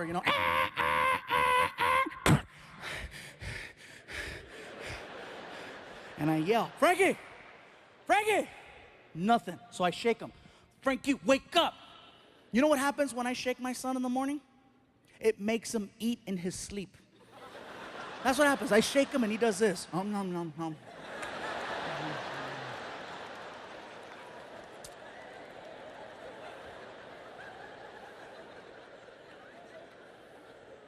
So you know what I do?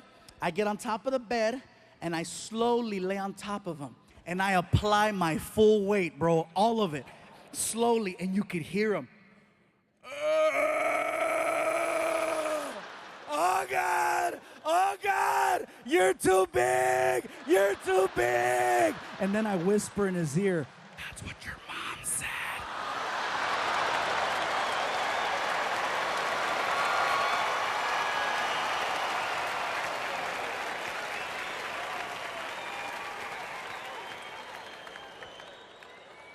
I know one day my son is gonna write a book called Fluffy's Full of Shit. It's kind of crazy. I talked to his mom. I talked to Frankie's mom, and she tells me, listen, she goes, I'm gonna tell you something. Don't get mad.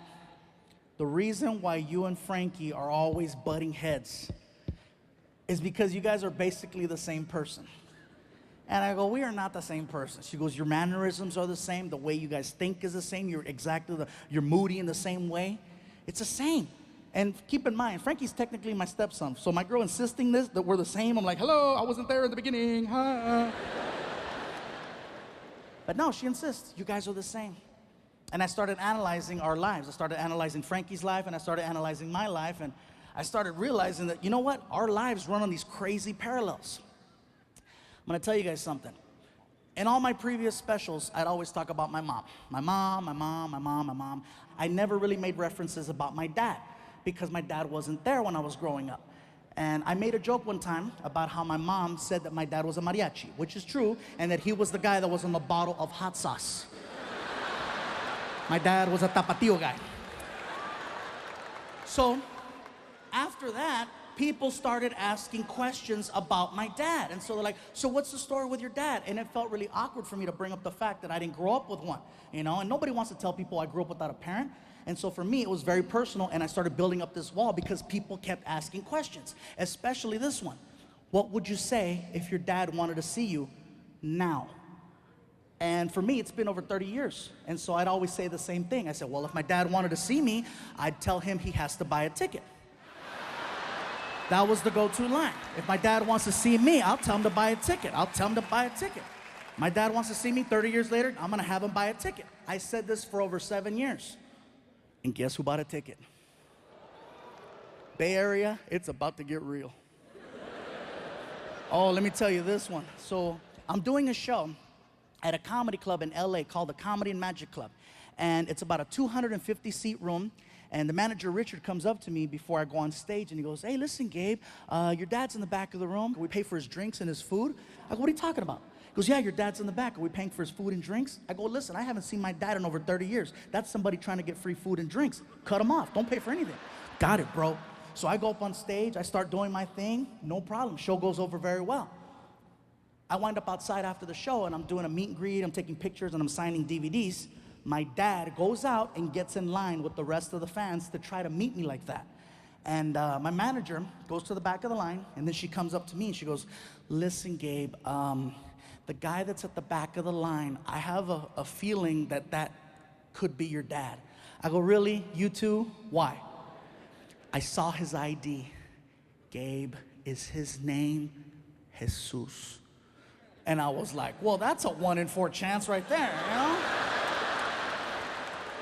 I mean, seriously, you can't throw a rock in Los Angeles without hitting a Jesus. You really can't. And so I go, that's it? She goes, Gabe, I'm gonna be honest with you, he has your eyes. I go, really? Out of all of this, you went to the 2 smallest things on my body to compare us to? Are you kidding me? And then she said, is his birthday December 25th? And my heart dropped because my dad's birthday is actually Christmas. Every year my mom would remind me, Merry Christmas, he's not here again, open your gift. And so it always stuck right here, December 25th, December 25th, December 25th. So it freaked me out so bad that I started shaking. I was freaking out because it was a bunch of emotions. I was angry, I was sad, I was happy. It was just everything all at the same time. And so people are coming up to me, they're like, are you okay? And I kept saying this over and over. I said, my dad's here, my dad's here, my dad's here, my dad's here. And they're like, that's good, your dad's here to support you. I'm like, I haven't seen him in over 30 years. And they're like, awkward, yeah, awkward. So I told my manager, go to the back of the line and get them out. This is not the time or the place to do this, right? So she goes back there, and I see them talking, and then I see him walking away. And then he stops, and he turns around, and he looks at me, and he waves. And it freaked me out, you guys. In addition to freaking me out, he's holding one of my DVDs, which really messed me up because I've been signing DVDs all night. What was I gonna put on his? You know, hey, where you been?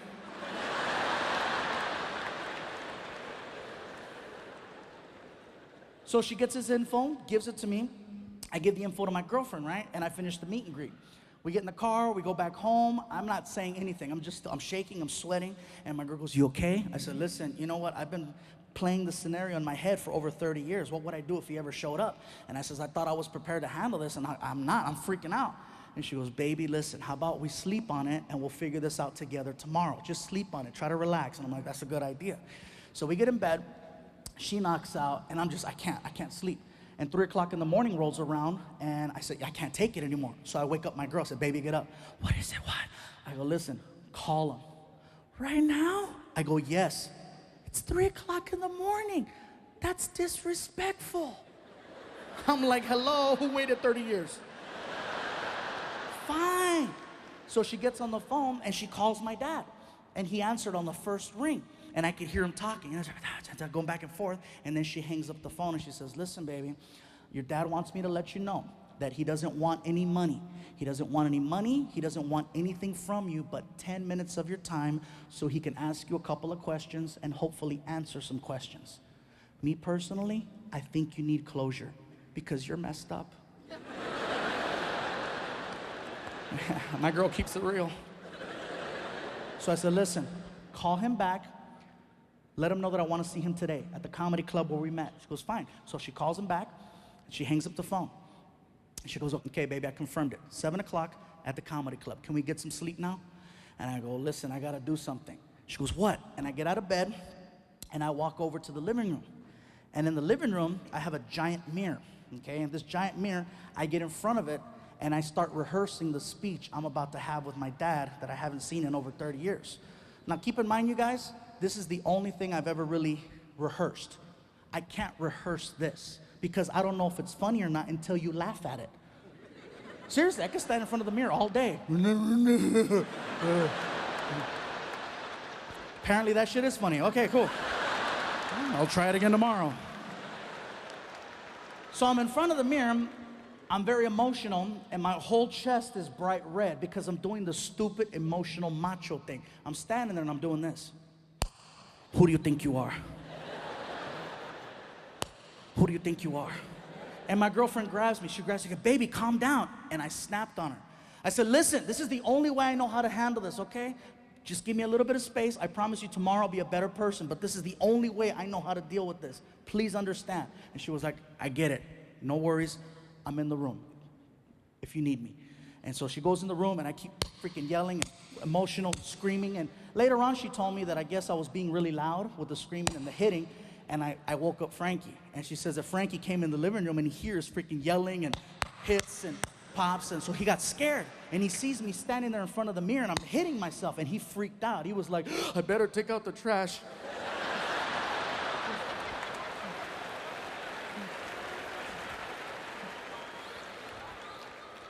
Now, don't get me wrong, it's hysterical now, but at that moment, I didn't notice it and I didn't care. My focus is, what am I gonna say to this man?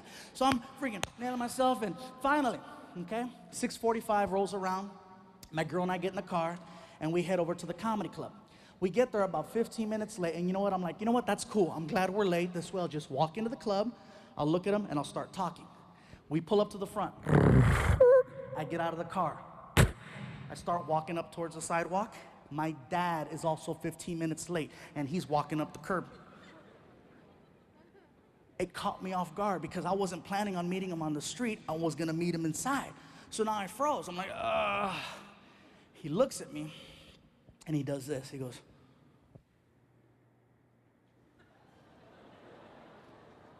and for me, I'm like, you know what? No, you can't do this. You can't show up after 30 years and expect to hug me. In my head, I'm like, do I hug him or do I hit him?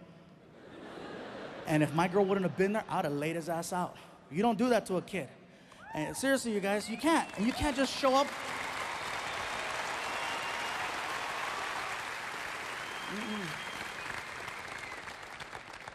And so my girl's looking at me, and she sees the situation from different eyes. So she's like, you know what, just and I'm like, ugh. So I walk over to him, and I put my arms around him. And I'll be honest with you guys, it was the emptiest hug I have ever given anyone. And I'm hugging him, and he starts crying in my ear. And when he starts crying in my ear, I pushed him off. And I go, no, don't even try that, no. And he's like, no, sorry. And I go, turn around, go inside. And he's okay. So he turns around and he goes inside, and I start shaking. And my girl's like, you okay? I go, I'm freaking out right now. She goes, baby, just breathe. I'm like, I'm trying to breathe and relax. And he walks in. 5 minutes go by, and I go, all right, here we go. I walk inside. I see him sitting down, and I walk right up to him, and I go, who do you think you are? And my girlfriend grabbed me. Baby, calm down. Hey, you saw me doing the shit at the house.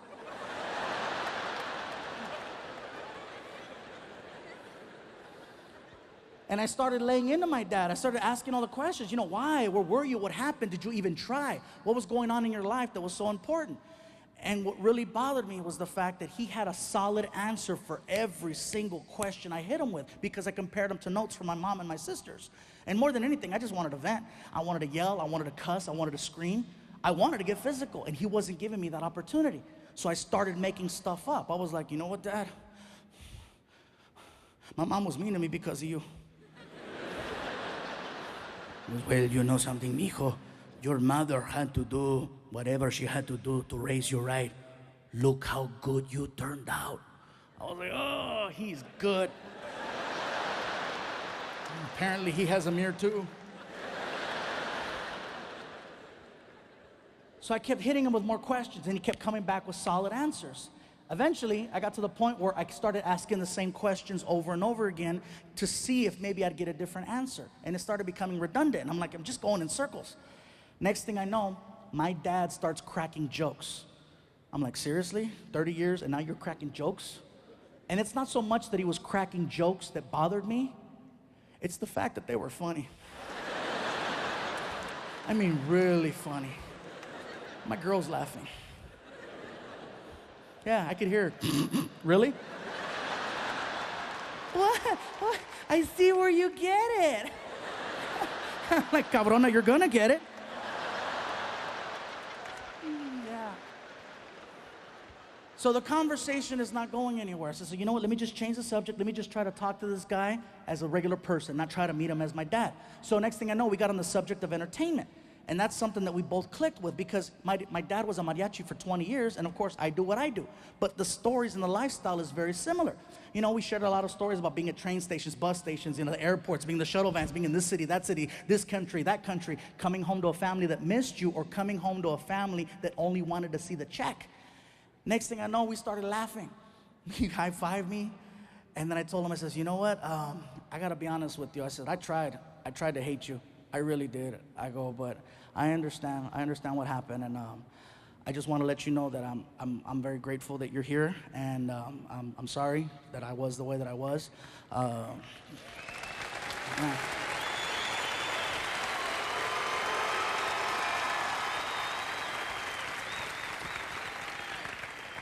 I says, I think I really needed this, and he goes, I know I needed this. I go, yeah. I go, listen, I want to ask you for a favor. Anything, tú dime, whatever, tú dime. I go, look, I don't have any pictures of you, my mom, and myself together. It would mean a lot to me if I could get a picture with the three of us together so that I could blow it up and frame it and put it on my wall. Would you be willing to take a picture with my mom and myself? No problem. You name it. Yo lo hago. No problem. I go, okay, thank you. I appreciate that. I go, I just got to check with my mom. And he goes, And I was like, right?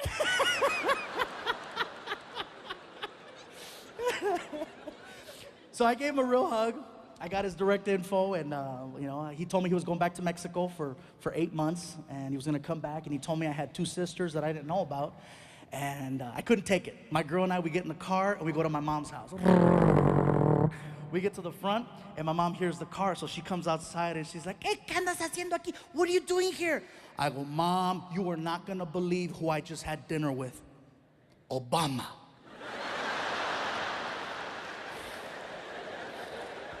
I go, no, Ma, this is actually bigger than Obama, if you can believe this. I said, let's go inside the house. This is a good one, a really good one. Chisme, dime. So she goes inside. I follow her. My girl's behind me. Close the door. I go, Mom, listen. I says, I need you to sit down because what I got to tell you is a big deal. Mico, don't tell me to sit down in my own house. Esa es mi casa. Tú no me digas que yo me siente. I go, Mom, trust me. You want to sit down. Tú dime. What? Who did you have dinner with? Who? I had dinner with my dad, and she got all Telemundo. Ay, Dios mío! Ay, Dios! Me lo va a quitar! And I hugged her, and she's being like an octopus. No, déjame! And I'm trying to grab her, and I'm looking at my girl. Baby, help me! She's like, that's your mom. This is you. I finally get my mom to sit down, and she keeps saying the same thing over and over. El dinero, the money. Oh, he wants the money, El cabrón has cable now. He quiere dinero, quiere. When she finally calmed down, the first thing she says to me is, who looks better? Are you serious, Mom? You're 11 years older than him, and you want to know who looks better? I'm just asking. You look better. Ah, you're such a liar. Why are you asking me? ¿Qué quiere? What does he want? ¿Quiere dinero? ¿Qué quieres que le compre carro? You want to buy your car? What? I go, Mom, listen. My dad, all he wanted was he just wanted to talk to me. He doesn't want any money. He doesn't want me to buy him anything. He's got a ranch in Mexico. He's very happy. He just wanted to talk and ask some questions and hopefully answer some questions. And he told me, Mom, my dad told me that I have 2 sisters that I didn't know about. I could have told you about that.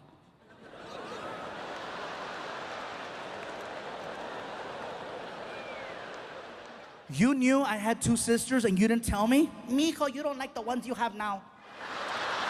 ¿Para qué chingados te voy a burden you con otras 2 cabrones que no le vas a hablar ni mandar email?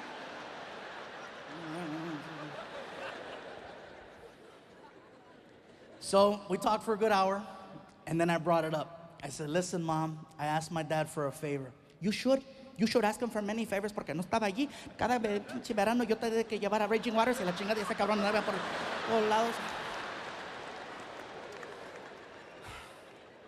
I go, look, Mom, I'm going to ask you for the same favor. ¿Por qué? Why? Why am I going to, I raised you when ese cabrón was at the bars in Tijuana cantándole volver a las cochinas. Why are you?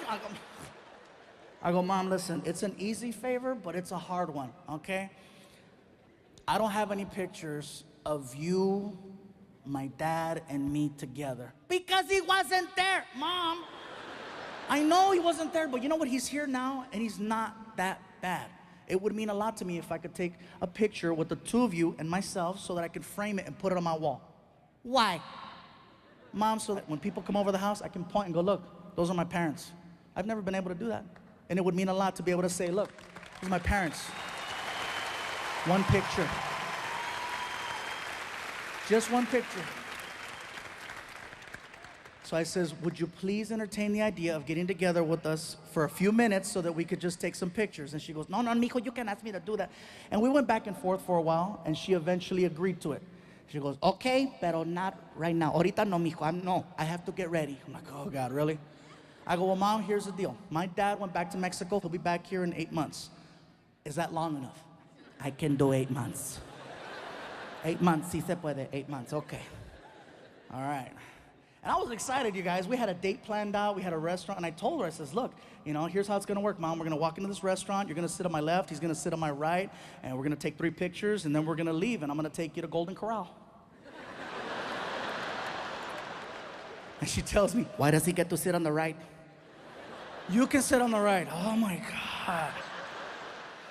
So the date was set 8 months later. And unfortunately for me, my mom died before I got that opportunity. The only bright side to the picture is that I got a photo from my brother. It's a black and white picture, 8 by 10. It's a picture of my mom and my dad the night they met at a bar in Tijuana when my dad was performing. It's a picture of him in his mariachi outfit, right? And he's got the microphone, and my mom is sitting front row center with a white mini skirt on. And she's got her hand like this, and she's looking at my dad, and she has this look on her face like, oh, we're gonna make a fluffy.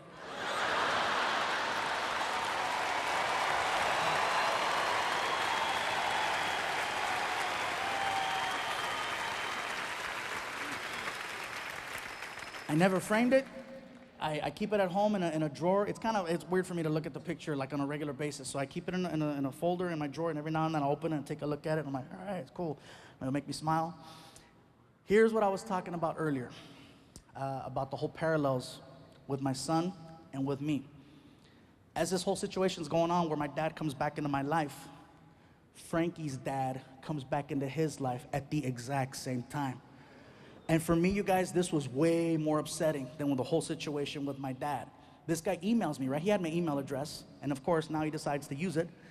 And I recognized the name as soon as I saw it. And then I opened up the email, and right away, I want to thank you for raising Frankie. I want to thank you for being there for Frankie. I want to be involved in Frankie's life. I want to take him to sports. I want to get involved. I want to be there for him financially. And I'm getting pissed. I'm getting pissed. I'm screaming again. I'm like, really? Now you want to get involved? Now you want to be a part of this? After all the love and time and energy I put into a kid that wasn't even mine? Are you shitting me? I just got him to take out the trash. I started yelling at the screen more. And my girl hears me. She comes in. She goes, what's going on? Relax. I go, look at the screen. Look at the screen. What? Relax. Look at the screen. Calm down. So she starts reading. And as soon as she starts reading, she starts, oh, this asshole, he's going to ruin everything. And now I got to be her rock. So I stand up and I'm like, no, it's okay. But he's going to shit. And Frankie hears his mom getting hysterical. And then he walks into the office and he's like, who died? Who died? I go, no, Frankie, nobody died. Get in here. Why is my mom crying? I'm going to tell you why your mom's crying. Have a seat. I'm in trouble, huh? Frankie, you're not in trouble. I didn't do it. Whatever it is, you did it. Sit down. So he sits down. I got these office chairs with the little wheels, right? And so I sit down. He sits in front of me, and I sit his mom down next to me, and I grab his chair, and I pull it right up to mine. And his knees are pretty much touching mine, and he's right here. And I go, listen, Frankie, what I got to tell you is probably the hardest thing I've ever had to say to you. Your dad wants to see you. And he looks at me and he goes, I'm right here. Oh.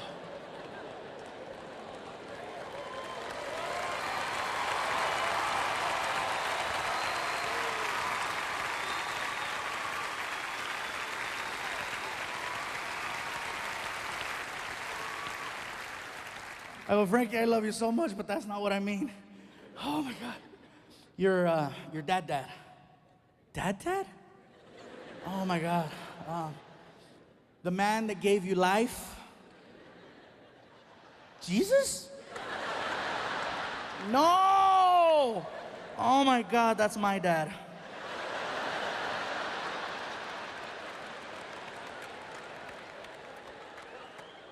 Your biological father, Frankie, your dad, your mom's ex-boyfriend, your father, your dad, Randy.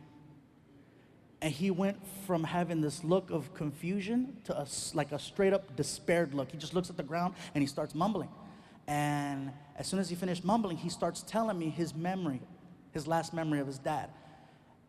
And I'll be honest with you guys, it's one thing to hear a messed up story involving a kid seeing something he shouldn't have seen from an adult. It's another when you hear it from the kid themselves.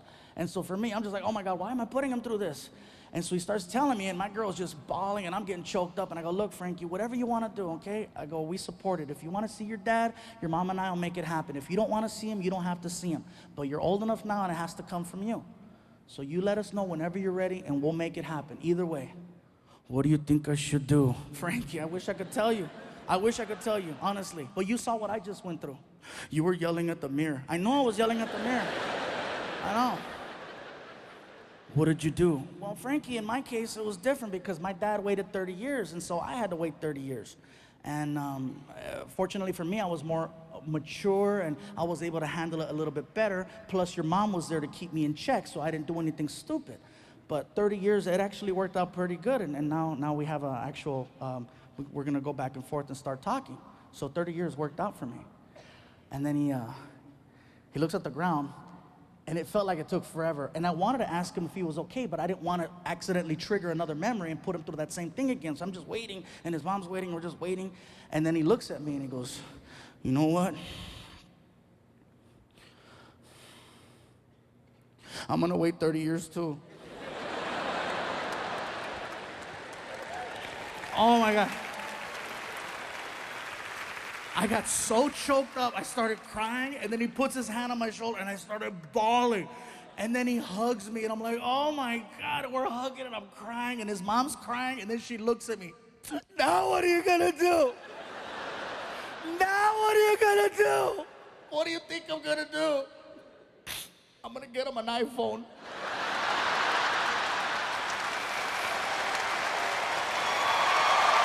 Thank you, Bay Area. I love you guys. Thank you.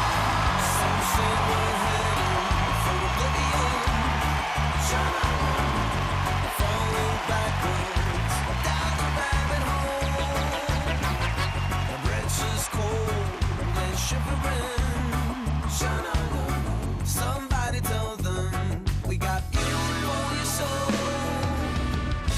Weight's gonna get much lighter. World's gonna look much brighter. Though the heat's gonna carry on, we'll make it through the night. Weight's gonna get much lighter. World's gonna look much brighter.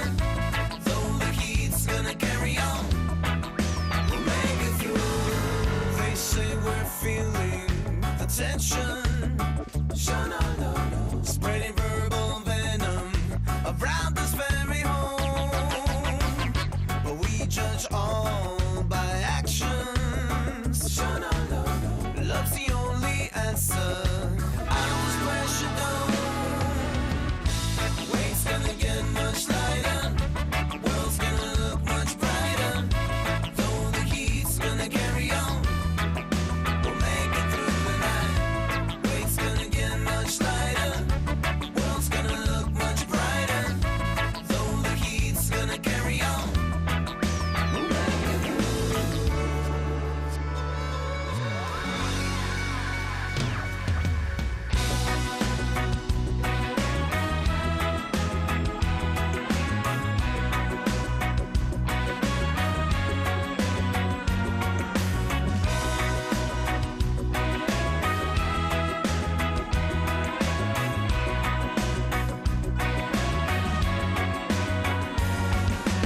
Look up, look every minute, every hour. Day by day, raise your head and brace your power. Through the cloudy days, clouds of pain and showers. Make it through the night, feel the light, feel the fire. Are we headed for oblivion? One in a million. Love is the moment that we're living. Feel the hope, feel the heart, feel the light. And we'll make it through the night. Oh. Weight's gonna get much lighter. World's gonna look much brighter. Though the heat's gonna carry on, we'll make it through the night. Weight's gonna get much lighter. World's gonna look much brighter. Though the heat's gonna carry on, we'll make it through the night. Weight's gonna get much lighter. World's gonna look much brighter. Though the heat's gonna carry on, we'll make it through the night. Hijo, I'm home. Did you give any more thought to my question about what you want to be when you grow up? Órale.